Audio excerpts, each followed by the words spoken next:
নজর রাখবো পরবর্তী খবরে। আহমেদাবাদ বিমান দুর্ঘটনার ধ্বংসাবশেষ থেকে উদ্ধার ডিভিআর। গুজরাট এটিএস উদ্ধার করে এই ডিভিআর। ফরেনসিক পরীক্ষার জন্য পাঠানো হবে এই ডিভিআরটি। পরীক্ষা করে জানা যেতে পারে বিমান দুর্ঘটনার আগের মুহূর্তের তথ্য। বিমান দুর্ঘটনার আগের মুহূর্তের তথ্য এই ডিভিআর থেকে জানা যাবে। গুজরাট এটিএস উদ্ধার করেছে সেই ডিভিআর। গতকালই আমরা দেখেছি যে আহমেদাবাদে বিমান দুর্ঘটনা এবং সেই বিমানে 242 জন যাত্রী ছিল, যার মধ্যে 241 জনই মারা গেছেন। একজন বেঁচে রয়েছেন, তাকে ইতিমধ্যেই হাসপাতালে ভর্তি করা হয়েছে, তার চিকিৎসা চলছে।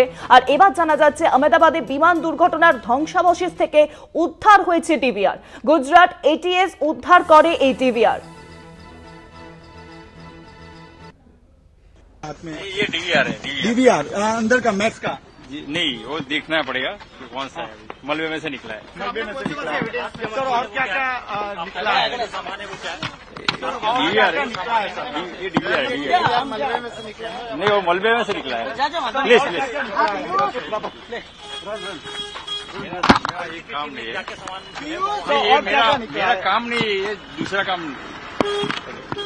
जो सर अभी आप लोग फिर से जाएंगे नहीं, एफएसएल की आएगी। आप लोग ने अंदर क्या क्या किया सर? एनएसजी की टीम ने क्या किया? नहीं, मैं एनएसजी से नहीं हूँ। Police, Gujarat police. नहीं नहीं, मैं एटीएस से हूँ। एटीएस से? यस।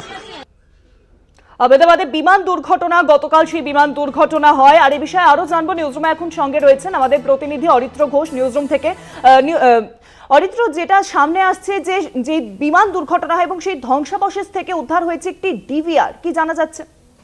দেখো, Gujarat ATS anti terrorist squad তারা সেখানে পৌঁছায় এবং তল্লাশি অভিযান শুরু করে। গতকাল থেকেই সেই অভিযান চলছিল এবং যেটা আজকে সকালে খবর পাওয়া যাচ্ছে যে এই গুজরাট এটিএস তারা যে ধ্বংসস্তূপ পরিষ্কার করা হচ্ছিল বা ধ্বংসস্তূপ সরানো হচ্ছিল সেই সময়তে একটি ডিভিআর তারা উদ্ধার করেছেন এবং সেটি ফরেন্সিকে পাঠানো হবে। ফরেন্সিক পরীক্ষার পরেই এই ডিভিআরের থেকে যে তথ্য, সেই তথ্যগুলি জানা যাবে।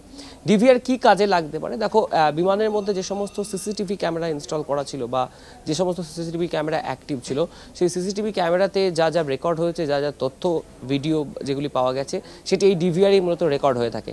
তাই বিমান দুর্ঘটনার আগে যে মুহূর্তে এই ইমার্জেন্সি ল্যান্ডিং বা ইমার্জেন্সি ক্র্যাশ হওয়ার মতো পরিস্থিতি সৃষ্টি হয়, যে মুহূর্তে বিমানটি নিয়ন্ত্রণ হারায় টেক অফের পরেই, যে মুহূর্ত থেকে একটা বেসামাল পরিস্থিতি সৃষ্টি হয়, যেমনটা ছবি আমরা দেখেছি, সেই মুহূর্তের মধ্যে এই গোটা বিমানের ভিতরে ককপিট থেকে শুরু করে প্যাসেঞ্জার লাউঞ্জ যেটি রয়েছে সেখানকার মধ্যে কি পরিস্থিতি সৃষ্টি হয়েছিল, কোথাও কোনো ব্যক্তি আতঙ্কিত হয়েছিলেন কিনা, বা ভিতরের যে কার্যকলাপ দুর্ঘটনার আগের মুহূর্ততে টেক অফ করা থেকে শুরু করে বা বোর্ডিং করা থেকে শুরু করে পুরো বিষয়টা কিন্তু এই ডিভিআরে রেকর্ড হয়ে থাকতে পারে, এমনটা মনে করছেন তদন্তকারীরা। এবং সেই কারণেই কিন্তু গুজরাট এটিএস এর তরফ থেকে আজকে সকালে ধ্বংসাবশেষ যখন পরিষ্কার করা হচ্ছিল বা সরানো হচ্ছিল, সেই সময় এই ডিভিআরটি উদ্ধার করায় কিছু সময়ের মধ্যেই সেখানে ফরেনসিক্স এক্সপার্ট বা এফএসএল এর যারা আধিকারিক রয়েছেন তারাও পৌঁছাবেন, এমনটা দাবি করছেন গুজরাট এটিএস এর এক কর্তা। এবং এই মুহূর্তে সেই ডিভিআরটিকে উদ্ধার করে নিয়ে যাওয়া হয়েছে, তাকে ফরেনসিক এক্সামের জন্য পাঠানো হবে যে সায়েন্স ল্যাবরেটরি রয়েছে এফএসএল, সেখানে যাওয়ার পরেই সেখানে পরীক্ষা করে যে তথ্য উঠে আসবে সেই তথ্যের পরেই কার্যত জানা যাবে যে কি পরিস্থিতির সৃষ্টি হয়েছিল এই গোটা বিমানে টেক অফ করার পর থেকে। অনেক ধন্যবাদ অরিত্র। নিউজরুমের সঙ্গে ছিলেন আমাদের প্রতিনিধি অরিত্র ঘোষ।